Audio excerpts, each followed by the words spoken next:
Unit 3 Fluids Density. Density-na என்னன்னா அடர்த்தி. Take two identical flasks and filled with flask with water and kerosene. ரெண்டு ஒரே மாதிரி இருக்கக்கூடிய ஃப்ளாஸ்க் எடுத்துக்கிட்டு அதில் ஒன்று வாட்டரும் ஒன்று கெரோசினும் நம்ம ஃபில் பண்ணி எடுத்துக்கணும்.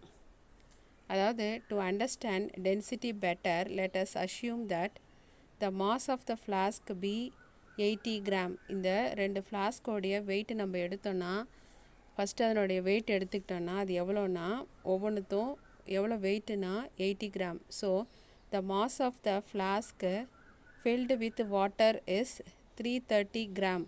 அதாவது ஒரு ஃப்ளாஸ்கில் எவ்வளோ வாட்டர் எடுத்துக்கிறோன்னா 250 கிராம் எடுத்துக்கிறோம் ப்ளஸ்ஸு ஃப்ளாஸ்கோடைய வெயிட் ரெண்டும் சேர்த்தா 330 gram. The mass of water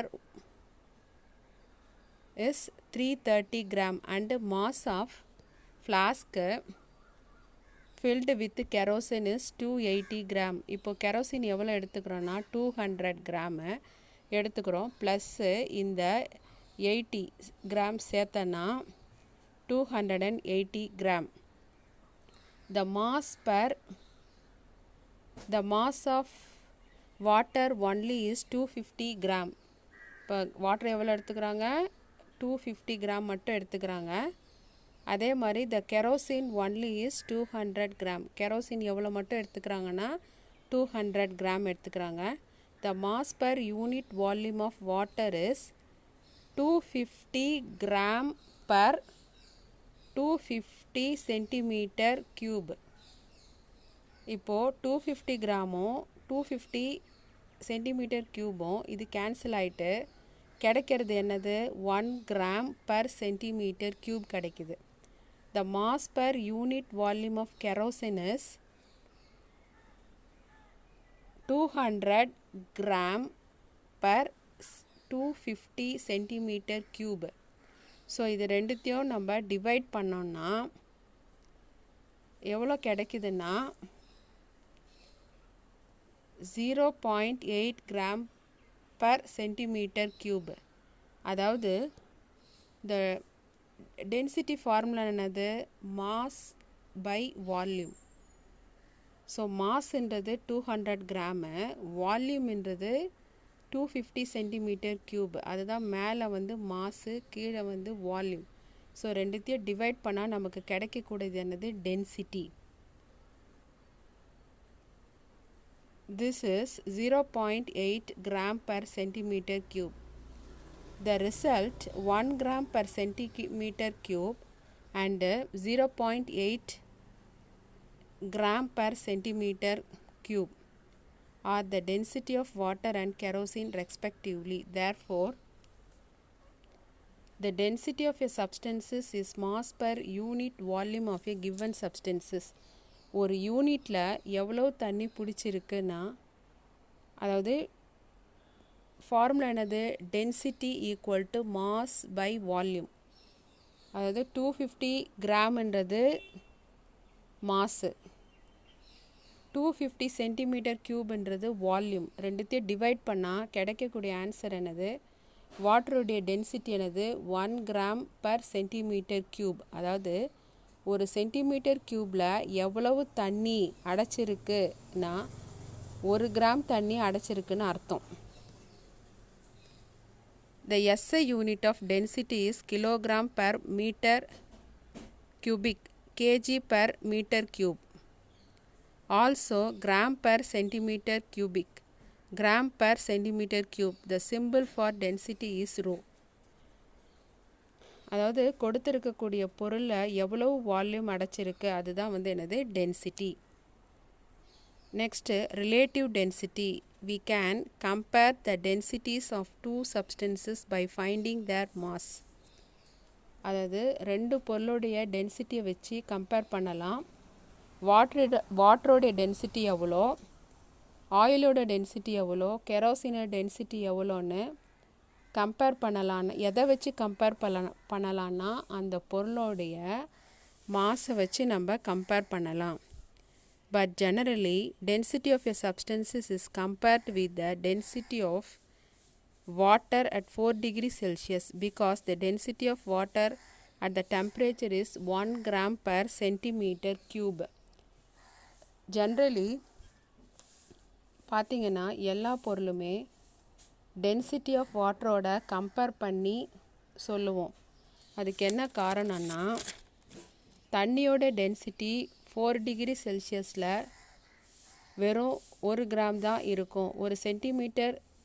ஒரு சென்டிமீட்டர் க்யூபுக்கு 1 கிராம் இருக்கும்.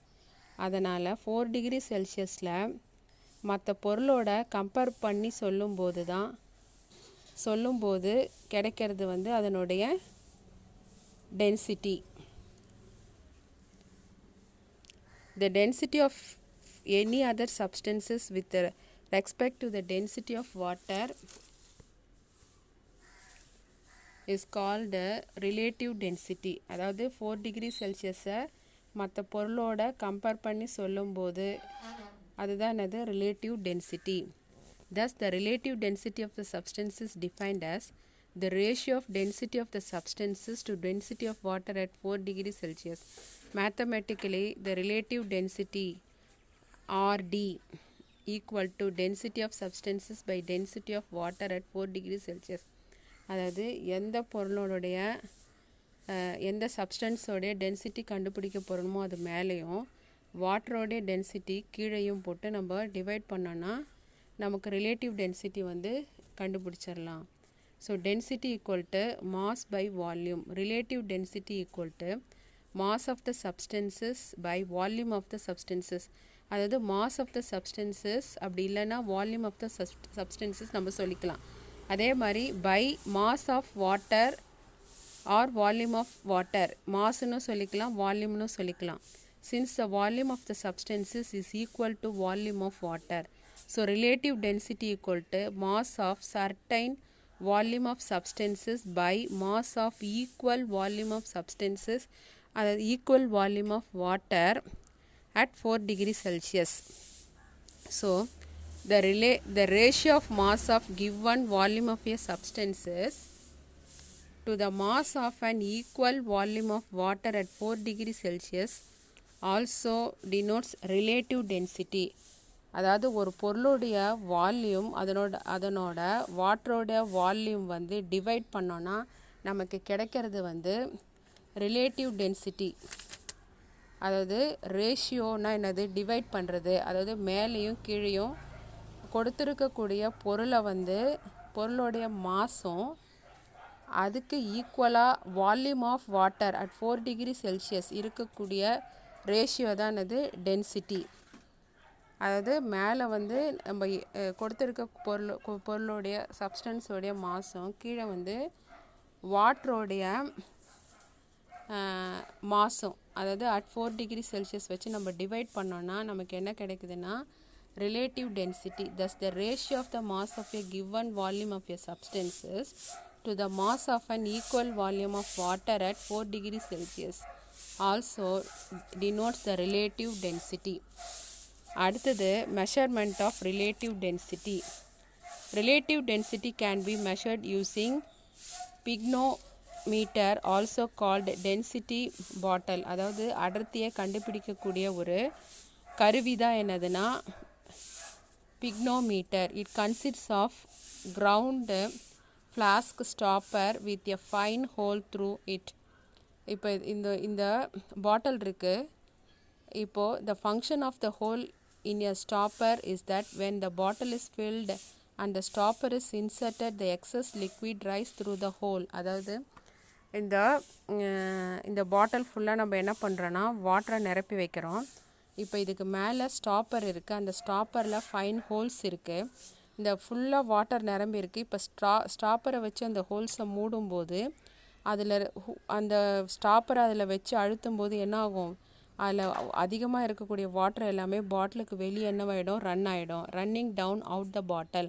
By this way the bottle will always contain the same volume of whatever the liquid is filled in provided the temperature remain constant. Temperature எப்படி இருக்கும்னா maintain எப்படி இருக்கும்னா temperature maintain கான்ஸ்டண்ட்டாக இருக்கும். Thus the density of a given volume of substances to the density of equal volume of reference substance is called relative density or specific gravity of the substances. அதாவது கொடுத்துருக்கக்கூடிய பொருளோடைய டென்சிட்டியும் அதே ஈக்குவலாக இருக்கக்கூடிய refer பண்ணி இருக்கக்கூடிய சப்ஸ்டன்ஸோடைய டென்சிட்டியும் ஈக்குவலாக இருந்ததுன்னா அதுதான் relative density or specific gravity of the given substances. If the reference substances is water, then the term specific gravity is used. அதாவது reference substances வாட்டராக இருந்ததுன்னா specific gravity is used. So relative டென்சிட்டினா என்னென்னா இரண்டு பொருளுடைய டென்சிட்டியை கம்பேர் பண்ணுறது தான் என்னதுன்னா relative density. Floating and sinking. Whether an object will sink or float in a liquid is determined by the density of the object compared to the density of the liquid. அதாவது ஒரு பொருள் தண்ணியில் மிதக்கிறதும் அது மூழ்கிறதும் அதனுடைய டென்சிட்டியை பொறுத்து இருக்குது. இப்போ ஃபார் எக்ஸாம்பிள் வாட்டர் எடுத்துக்கிறோம். அதில் ஒரு மரத்துண்டு போட்டால் உட்டை நம்ம போட்டால் என்ன ஆகும்? உட்டு வந்து வெயிட்லெஸ், அதனால் தண்ணியில் வந்து மிதக்கும். இதே தண்ணியில் இது வந்து என்னாகும்? ஃப்ளோட் ஆகும். தண்ணியில் அந்த உட் என்னாகும்? ஃப்ளோட் ஆகும். அதே வாட்டரில் ஒரு கல்லை போட்டோன்னா என்னாகும்? அது வாட்டருக்கு அடியில் போயிடும். ஏன்னா அதனுடைய வெயிட் வந்து என்ன இருக்குது? அதிகம். ஸோ அதனால் அது வந்து வாட்டரில் என்ன ஆகிடும்? சிங்க் ஆகிடும். Whether the object will sink or float in a liquid is determined by the density of the object compared to the density of the liquid. If the density of the substance is less than the density of the liquid, it will float. For example, a piece of wood which is less density than the water. வாட்டரில் piece of wood போட்டால் என்ன ஆகும்னா அது வந்து மிதக்கும். Then water will float on அதாவது wood which is less dense than water will float on it. Also, any substances having more density than water, for example a stone, will sink into it. இதுவே நம்ம stone போட்டோன்னா வாட்டரில் அந்த stone என்ன ஆகிடும்னா மூழ்கிடும்.